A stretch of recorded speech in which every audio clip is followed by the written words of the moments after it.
This podcast is a presentation of Chapel Valley, a community church. More information from Chapel Valley can be found at www.chapelvalley.org. And so we're going to pick up our story in Genesis, and I want to introduce something, not a series, but I want to introduce a way of thinking. I really believe we need to upgrade our thinking a little bit in what the Lord is doing, and I'll explain a little bit more about that. But I want us to consider how to turn our faith on, but what does that mean, to turn our faith on? And we're going to review a little portion that I gave a couple of weeks ago, but we won't stay there too long. And I'm going to pick it up in Genesis chapter 17. And in this story, we come into the story where Abraham has now had a child, and the child was Ishmael. And he loved Ishmael. And he really believed that Ishmael was, in fact, the chosen child. I really think he thought that. Early on, Abraham was asked to leave his country, and he took Sarah, his wife, with him, and they finally made it to the promised land. And then there God said, look up at the stars, and I'm going to make your descendants like the stars of heaven. Now, this is a really valuable thing, especially in that culture, that you will be a father of a multitude, which was everybody's dream, that your name would be mentioned for generations to come. So he's looking at that, and Sarah will be your wife, and the two of you, that's where the child of promise is going to come. So as they're going through time, Sarah's not getting pregnant. And so they end up coming to a place where they kind of solve the problem. And the problem is, Sarah comes up with this idea. Take one of your maidservants, Hagar, and have a child with her. And then that will be, that child we will dedicate to the Lord, and that will become the child of promise, and then the heir and the beginning of you becoming the father of a multitude. So I don't know if Abraham thought it was a good idea, but they did that, and indeed Hagar became pregnant and bore a child named Ishmael. And I suspect that Abraham had some inclination that this really is going to be what God's going to bless. And so we come into the story right now in Genesis chapter 17 where the Lord is going to say, that's not the pathway that I've chosen for you. And I'm going to start in verse 15, but we'll have it up probably verse 17. But then God said to Abraham, as for Sarai, your wife, you shall not call her name Sarai, but Sarah shall be her name.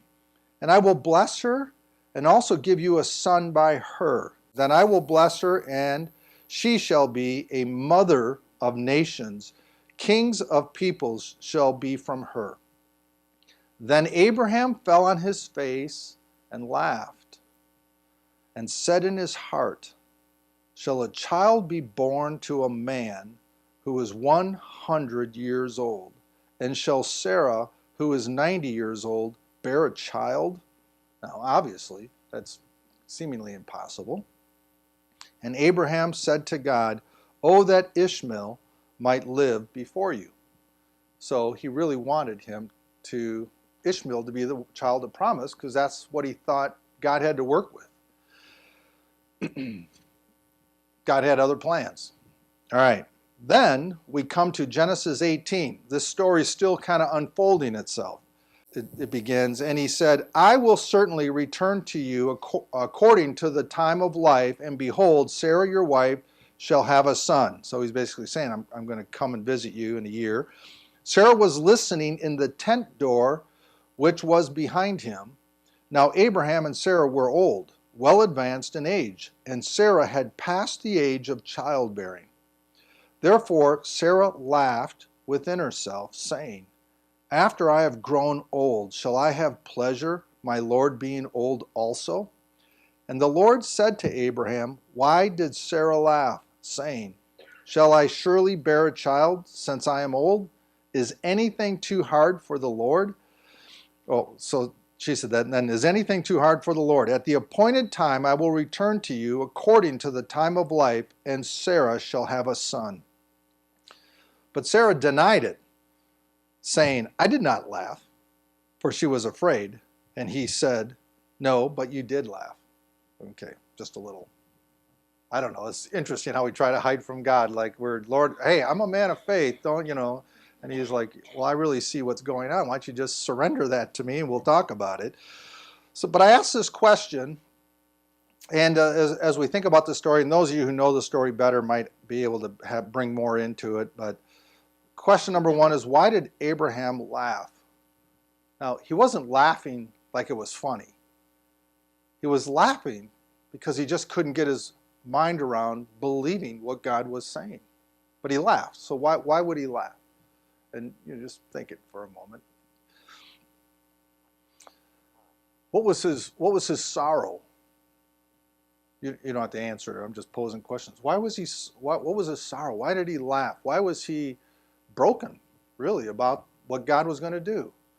And I think it's this, because he didn't have a child that was born out of the promise of God. He was not a father of the faith. And God had said he would be. And he's old now. And the opportunity appeared to have passed. And all the hopes and dreams that he had, he left his home country and traveled to a place where he became a blessed man. And as we look at Abraham, we realized he, a family guy, trying to be a family guy, was prosperous enough that he was able to defeat kings. And yet he had no offspring. And he knew that this was the end of the line for him. And he really wanted God to find a surrogate pathway to keep his name alive. I don't think it was that he wanted a legacy out of pride per se, but it was an honor to be a person who had a legacy. And he wanted to have a legacy, but he felt that he was too old now. Sarah, I asked the same question, why did she laugh? And I suspect it was just the same reason. And I feel like they were in the same boat together and it wasn't working out. So here they were, promised something significant by God. It wasn't happening. And they feeling the press of time. They're old. They're not going to live forever. And feeling that, they come to the place where we have to somehow bring about some sort of opportunity for God to continue what he's promised to do. And God shows up and says, your solution I'm rejecting. In Luke 2:52, where it says, and Jesus increased in wisdom and stature and in favor with God and men. So Jesus is about 12 years old. He's recognizing who he is. His parents have brought him and the family to the temple. They're there, and Jesus is getting caught up with some of the leaders, and he's listening to their conversations. He's asking questions, and he's verbally giving his take on things. And they're stunned at how advanced he is in his learning. And he is so caught up in what he's doing that his parents and all the people that are with them left. And they're going back home. And they're a ways out. And this can happen, but they're a ways out and they realize, ooh, where's Jesus? We left somebody behind. So they turn the family around, they come back and they find Jesus, and he's still doing what he was doing. We're talking like, probably an overnight he's there. And Jesus is just caught up in what he's doing. And when they come to him, they're a little bit concerned because they're raising him like parents. And they scold him. And then he responds. Jesus responds with, well, wouldn't you know that I would be about my Father's business? That this is what I'm supposed to do. I'm in an ELN program right now, and that's what I'm supposed to do. And then it says that Jesus subjected himself to his parents at that point. So at that point, he subjected himself to his parents. Now, this is a pretty important moment for Jesus. Was he wrong in being hungry for understanding the covenant and the promises of Abraham and how the Messiah would come and what were the promises that were pertaining to the Messiah? He was exploring his identity and his future and how he was going to walk these things out. He was listening and getting a gauge of the leadership that was in Jerusalem. I'm sure he was figuring out, this is the audience I will speak to. in another 2 decades, I will be here. Many of these people will probably still be alive. And he's getting to know them and probably trying to persuade them to be on his team, and this is going to work out. He's about the Father's business. This is important stuff. And his parents come and they say, you need to come home with us. That's the business we're in right now. And it says that Jesus submitted himself to them, and then this is the very next verse that comes out of that. And it says that Jesus increased in wisdom and stature and in favor with God and men. I really think that this should be a verse that the church worldwide should say, Lord, would you help us to understand that application to us right now? Where are we? So, now just a couple of thoughts that I want to have connected. Abraham and Sarah were about the business of seeing the promise of God fulfilled, and the Lord came late in their life and said, your efforts I'm not approving of.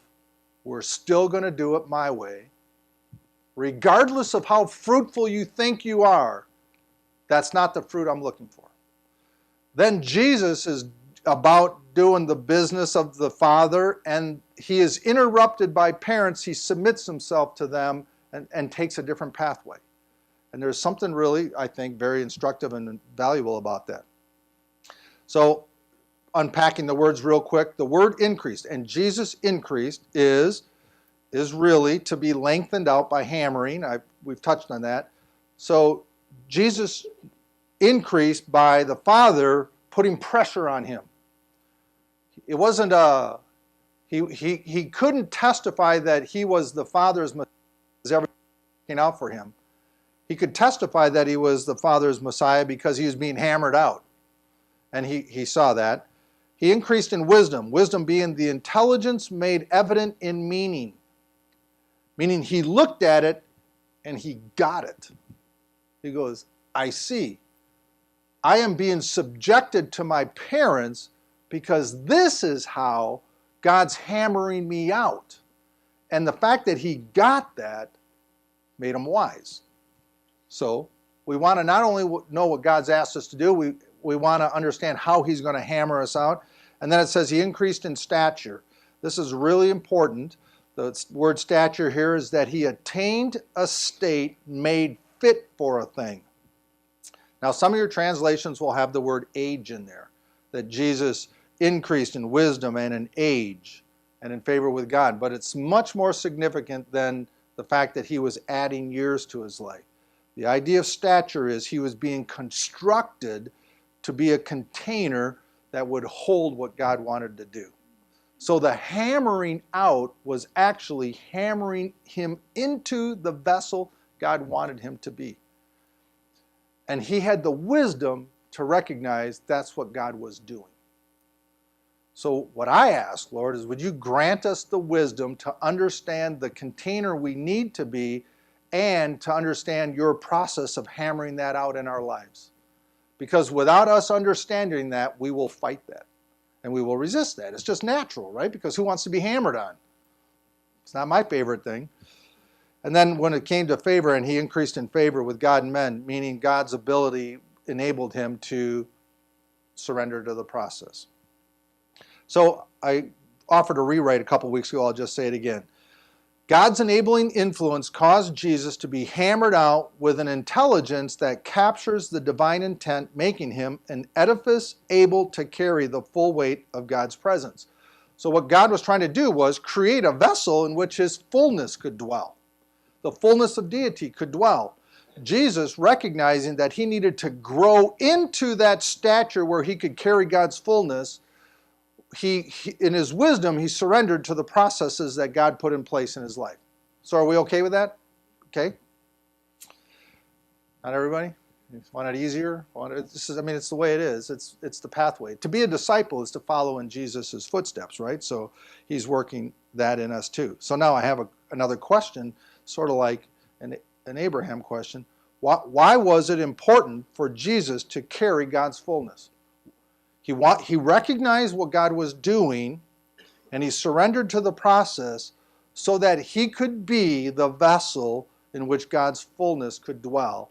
And I just want to you don't have to answer because there's a zillion correct answers, but they all kind of point to something. But the question is, why was it important for Jesus to carry God's fullness? I mean, just ponder that for a minute. If we answer that the way we're used to thinking, then we will make that the answer, probably it'll center around the person of Jesus. What was important for him to carry the fullness so he could give glory to God, or so that he could do signs and wonders without limit, or blah, blah, blah, right? We would just answer the questions like this was important for him because he would be blessed, he would be a standout, he would be unique.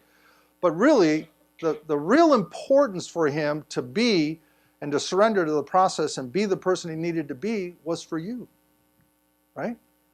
It was for you and me. Jesus was a blessed person. He didn't need more blessing. What he needed to be was the person that God needed him to be for you and me. Abraham, it's my conviction, was so blessed, he didn't need to be blessed anymore. He was stronger than 5 armies. He went to war with them. He had more camels, more gold, more servants, more of whatever he needed. He had it. He wanted to be blessed for you. I'm convinced of that. He knew that his child of promise would open the door for every person who would believe by faith would be an heir of the things God had promised him. I don't know how deeply he knew that, but I think he got the idea of the covenant and the everlasting covenant that God was going to make through him and his heirs.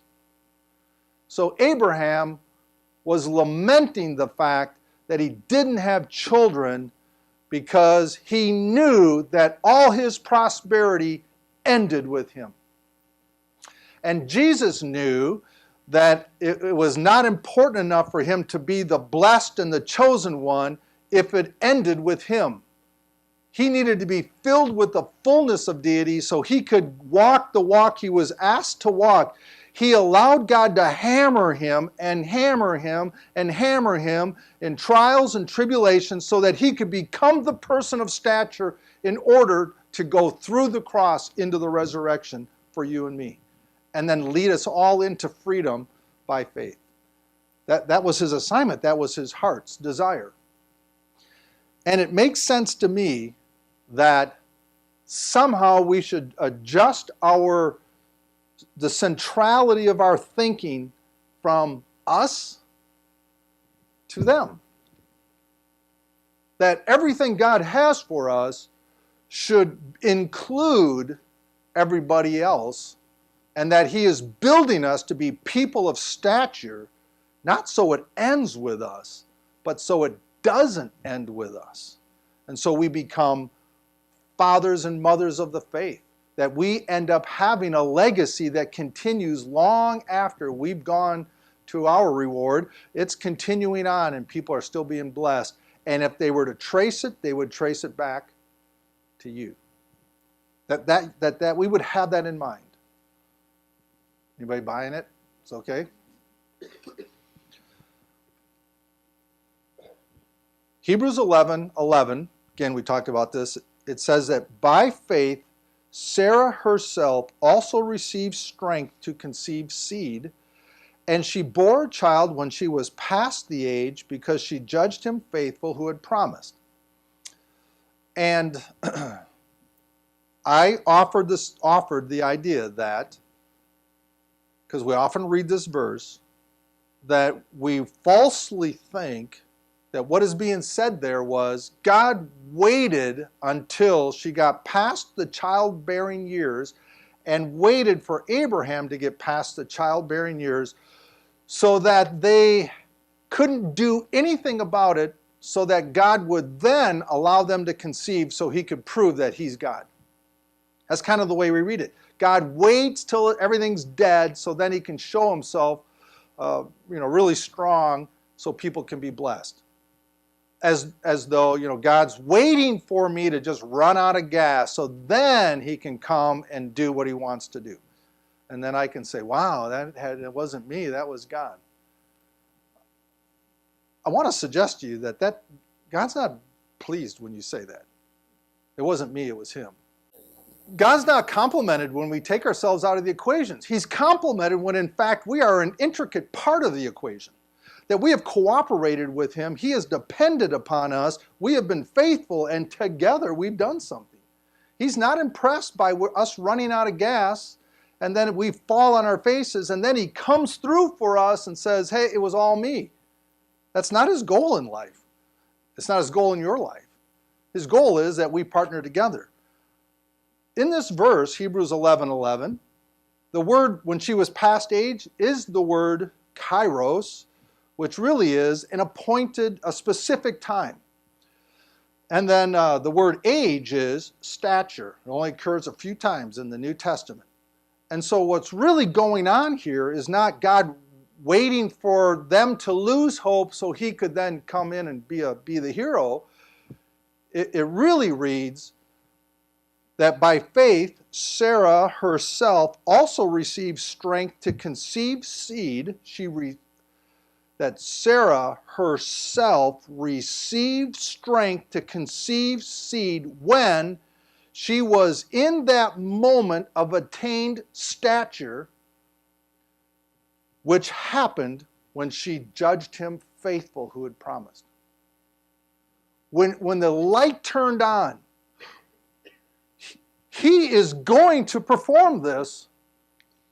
Her life had been working in her to the point where when she said he's going to perform this, she became the vessel for that promise to ignite in her. And it took years and years and years for her to get to that place. It didn't have to. I don't think it had to. It just did. The fact that it still would have been a supernatural baby because it was received by faith. It was a promise that was given to her. Now, it's great to know that when we go past our prime and we've missed our opportunities, that God can, nothing's too difficult for the Lord, and he can still turn us into fathers and mothers of the faith even later in our years, and that he will make up for lost time. I mean, it's great to know that, and it's great to know that God will give us longevity. If we've wasted time, God will say, hey, I'm going to restore to you the years that you've wasted. I can do that.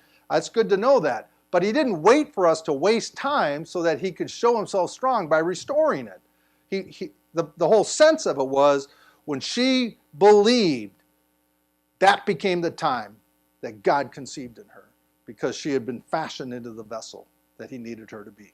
Okay, there's some importance there. All right, now I think like Sarah, you and me, we need to turn our faith on. Can you see that little orange light on there? This is the God's faith line. So it's plugged into the source, and it comes all the way to here. And it's telling me that it's plugged in, which is pretty cool. And then this becomes your faith. It's you. And then you plug it in, and wait a minute. Is that plugged in? It is? Yeah. Well, it says it's plugged in. There's a little light there, but oh. Got it. Yeah, got it. I have to actually turn my faith on. I have to turn my faith on. The promise has been sent right there. God has provided it. He's brought it down the pipeline all the way, and it will follow me around. The promise is yes and amen, and it's to me, and it's there, and I'm connected to it. Why isn't anything happening? It's really this simple. Turn your faith on. I just need to turn it on. I need to say, Lord, I believe the promise you said to me, that you are able and faithful to perform that which you said. And I just rest in that. I don't pick the day. I don't pick the time. I just say yes to you, Lord, and you will have it happen. And the Lord may say, yep, in a year from now, you'll be driving that new car or whatever it is, or a year from now, whatever. I'm bringing it to you. There it is. Okay? Pretty simple, but we have to turn it on. Faith, God is as close to you as you are plugged into him. Now, last week we talked about how the adversary tries to get you to turn this off. You turn it on and he shows up, hey, you're plugged in. Where's the answer? I think you need to do some things. I think you need to get an Ishmael in your life and work out some things for God. And then that's the way you turn it off. So you keep it on by just believing God and his promises. He made them. He'll keep them. This podcast is a presentation of Chapel Valley, a community church. More information from Chapel Valley can be found at www.chapelvalley.org.